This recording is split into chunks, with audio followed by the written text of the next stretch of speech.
Hello everybody and welcome back to the channel, and welcome if you're new. So today we are going to be talking purely about the LC10 and why it is the SMG meta in Season 3. So we're going to be taking a look at just TTK comparisons versus all the SMGs in the game. We're going to take a look at best class setups as well, the best barrel for the fastest hit detection, as well as looking at the recoil patterns on the LC10 and which attachment combos are going to be best for you. So if you guys do enjoy the video, a like is definitely appreciated, and make sure to subscribe if you're new around here to make your way back to the channel. And let's get into the video. All right, so with most of my videos, before I go into the results, I like to show how exactly I got them, just in case you're new to the channel. So basically, when I test for bullet velocity, I'm mainly looking for which barrel is actually hitting our target the fastest. So in this case, we are hitting our target at 40 meters. And once we fire a bullet from the weapon, we're going to watch for this to drop down to 31. And then as soon as it drops down to 31, there's going to be a timer at the top of the screen that's going to start. And then we're going to go frame by frame. And as soon as we see our first hit marker, that's how we will know how fast it took for the bullet to travel between leaving the barrel as well as hitting our target. So we're going to go frame by frame here. And there it is. The bullet has left the barrel. Now it's left at 31 rounds and the timer has started. So we're just going to keep going. And we have hit our target. We got our first hit marker at 50 milliseconds. Keep in mind, this is the task force barrel at 40 meters. And I do the same exact thing for other barrels in the game at the same exact range. All right, so here's one more example of some testing of the LC10 with no barrels on it, whatever. This is the base bullet velocity. So in theory, we should see the bullet hit our target a lot slower versus the task force barrel. So here we go. We're going frame by frame once again. There it is. Bullet has left the barrel. Timer has started. And we're just going to keep going on here. So we're past 50 milliseconds. So clearly the bullet has not hit our target. And there it is. Our first value is going to be 100 milliseconds with the LC10. No barrel. We're looking for something that's practical. Obviously, if we use a barrel that doesn't hit our target the fastest, obviously that barrel should be avoided at all costs, and this is exactly why I do these testings. All right, so here we have our Season 3 results of all of the barrels in the game for the LC10 that do increase our bullet velocity. So here we have pre-Season 3 to compare it to, just to show you guys proof of how these barrels are fairly inconsistent and they do not do what they state. So starting with pre-Season 3, the Ranger barrel was actually one of the barrels that I did recommend to use. Also, the Task Force barrel did give us the best hit detection in pre-Season 3. So as you can see here, the reinforced as well as the extended barrels in pre-Season 3 pretty much didn't give us the best overall hit detection. Now, I know this is the same value as the Ranger barrel, but there were some inconsistencies during my testings. As you can see, they're both tested at the same exact ranges, and we're all tested out 3 times each. Now, in Season 3, the case here is a little bit different. So we have the Reinforced and the Ranger being barrels that I do recommend you to absolutely stay away from. These values here are pretty much a lot slower versus even the base barrel on the LC10. So obviously, if it's going to tell us it gives us 80% or 100% bullet velocity,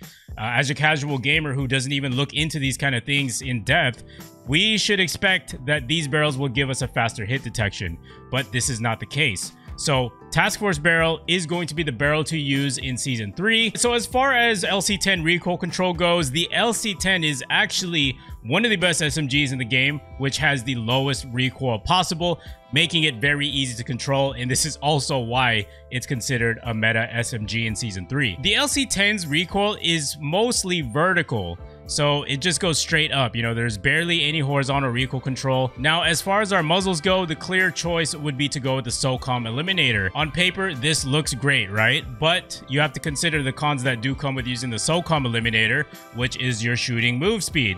So the shooting move speed gets reduced by 10%. And the reason why you want to avoid stacking attachments that ultimately reduce your shooting move speed is because you're going to be put at a really big disadvantage in a gunfight, and you're most likely going to lose because you just can't keep your target on point. So that's why you need to avoid attachments like that. Of course, it depends on your playstyle. If you're a more aggressive player, then you should definitely avoid this attachment. But if you're more of a reserved player and you like to sit back, then 𝗧𝗠 Eliminator would be a certainly perfect choice because it also does fit your playstyle. It's going to give you less recoil at longer distances, which is going to result in a more accurate shot. Now, as far as the underbarrels go, the Field Agent Grip is the #1 choice. As you can see here, it is definitely the least vertical recoil versus the foregrip and the SFOD. Now, if you want my ultimate recommendation for what I do prefer you guys to use, it's going to be the infantry compensator plus the field agent grip. So this gives us the perfect balance of recoil control as well as minimizing our cons of shooting move speed. Now, the field agent grip does give you negative 30% in your shooting move speed, but you know, it's not really that big of a difference because as an SMG, the base shooting move speed is actually pretty high. In fact, it's a lot higher than most guns in the game, especially assault rifles. You're not really going to have that much of a disadvantage with just putting the field agent grip on. And at the same time, you kind of need it because we are using the task force barrel here as well, which also does reduce your recoil control. So this will help balance it out. Clearly, if you were to just take a glance at these results here, one would instantly be drawn to the SOCOM plus the field agent. So this one is going to be for people who are a lot more relaxed. They sit back, you know, they're not as aggressive, because this one is going to dramatically reduce your shooting move speed because you've got the 10% coming from the SOCOM eliminator and the field agent has negative 40. So you're looking at a 50% reduction in your shooting move speed. That is when you are going to notice that huge difference in your shooting move speed, and you are going to be hindered if you're trying to play aggressive with this attachment combo right here. Now, one thing that I do want to clarify with the SFOD speed grip is don't be fooled by the stat line that tells you it increases your sprinting move speed. That's actually false. I actually just made a video testing out all the underbarrels in the game that do claim to increase your sprinting move speed. So if you're interested in those results, make sure to check it out down below in the description. So SFOD speed grip in Season 3 is really not the move. Infantry compensator plus the field agent grip is going to give you the best recoil control results with the least amount of cons. So here we have our SMG TTK comparison chart in Season 3, and this does include the PPSH. If you want to see an individual video covering the PPSH stats, make sure to check the link down below in the description. All right, so this TTK chart is going to explain why the LC10 is meta. Now, when we think about meta, we think about recoil control, we think about TTK, and as well as overall flexibility of the gun. Is it all purpose? Does it have any weaknesses? Here's the LC10, and keep in mind, this is with all the SMGs with all their optimized class setups. So the LC10 with the task force barrel, that 300 millisecond time to kill gets extended all the way out to 19 meter range. We're also accounting for, is it an all-purpose type of weapon, like I was saying. So here we have the AK-74U, which is ultimately the best gun to use for your close range engagements. Yes, we have the KSP here. We already know the KSP is literally the most dominant as far as TTK goes. KSP is not for everybody. That's why it's not exactly going to be the #1 choice for most people, because it's a burst fire weapon. You can't exactly spray and pray when you're, you know, up close to about, like, I don't know, 7 meters or 9 meters, for example, in front of an opponent. Not everybody has those fast twitch reflexes and the ability to spray and pray with the KSP burst weapon, but with the AK-74U, you can. Now, as far as the LC10 goes, it's pretty much in a league of its own. It's got the lowest TTK at this 19 meter range, and not only that, we get this 375 TTK 20 meters and beyond. This stretches out like far beyond 50 meters, which is really insane. Now, I know it's pretty neck and neck with the MAC-10, but MAC-10 is not advisable to use at anything beyond 18 meters max because it's just incredibly hard to control at those ranges. So the LC10 is definitely the all-purpose SMG weapon to use. Very low recoil, low TTK at long ranges, and its handling makes it easy to use and maneuver in close quarter combat. So for the LC10, my first attachment is going to be the Microflex LED. This is, by the way, for the 8 attachment class setup, and we're going to go over the 5 attachment class setup in a little bit here.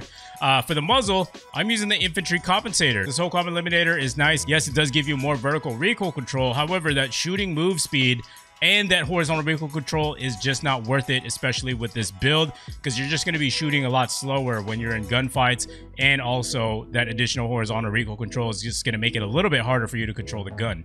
All right, so for the barrel, we're using the task force barrel. This is what's going to give you the best hit detection possible. It's a well-known fact that the SMG barrels in this game do not work as intended. For example, if you're using the Ranger, it tells you it gives you 100% bullet velocity. In theory, it should give you the fastest hit hit detection possible. However, based on my testing, the Task Force barrel actually gave us the most consistent and fastest hit detection. So do not be fooled by these stats. Do not trust it at all. For the body, we're using the soft target designator. So this is an option that you could use if you want to, or you can go with the steady aim laser. My general rule of thumb is that if you're going to put a body on this weapon, do not use any of these other ones, because obviously it's going to reduce your ADS, your sprint to fire time, etc., etc. So I tend to choose things that will help us out with minimal cons as much as possible.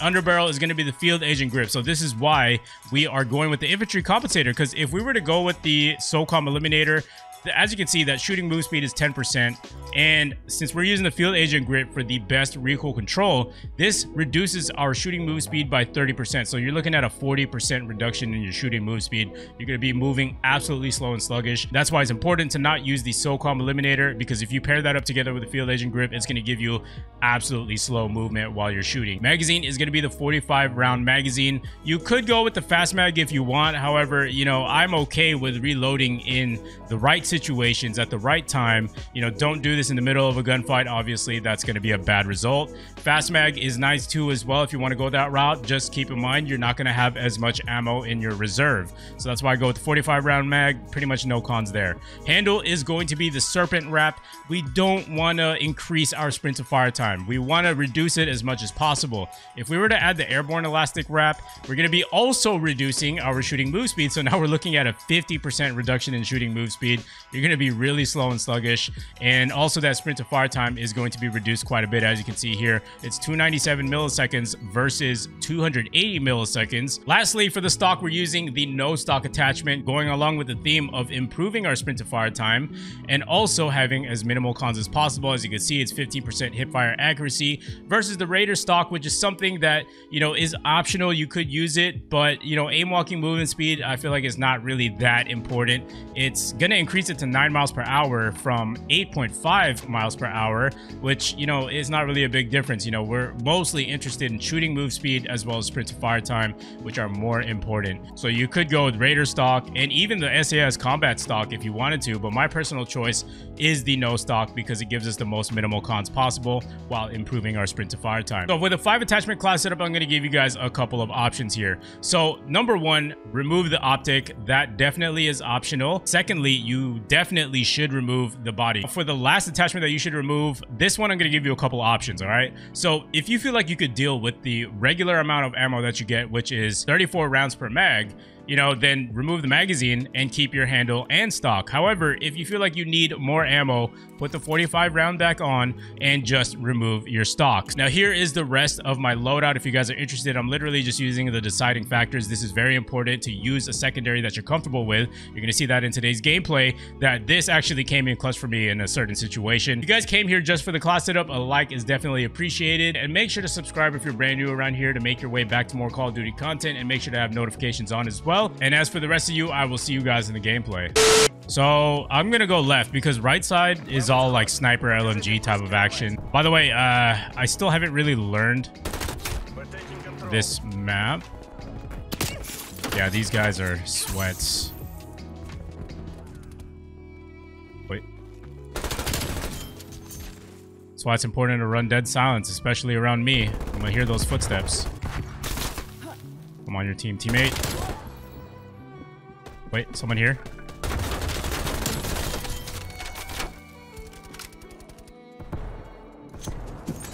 I'm gonna make sure that guy doesn't move this way. Perfect.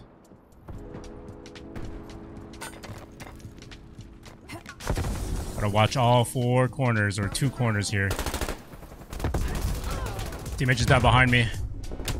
Oh, man.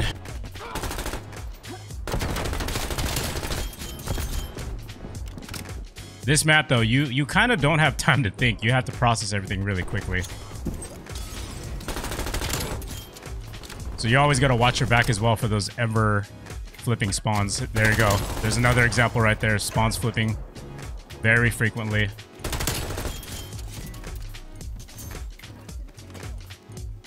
He's here.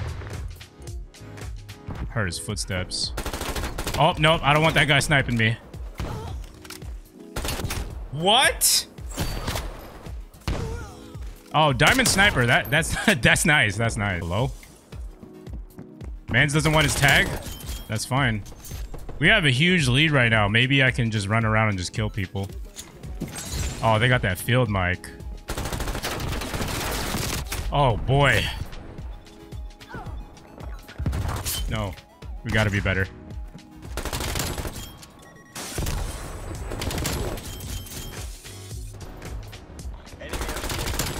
There you go. Put this on. We're gonna need this. We can go around here, check out what's going on. Perfect. Someone threw smoke. Let's try to move up a little bit now. Alright, we gotta move. Oh, let me grab this. Gotta watch the middle here. It's empty. That means that's where they're gonna be. Oh my goodness, man. The LC10 just absolutely melts. Doesn't matter what range. We're really popping off. Let's go. Let's call this in. That was close.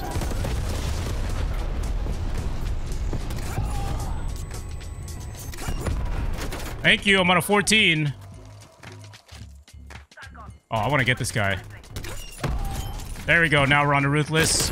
Oh my goodness. Let's go, baby. What do we get? 28 and 5. Figure out, you know, how these guys play and all that stuff. Where they at? Pretty deep in their spawn right now. Ooh. Oh my gosh. Yo, we haven't died yet.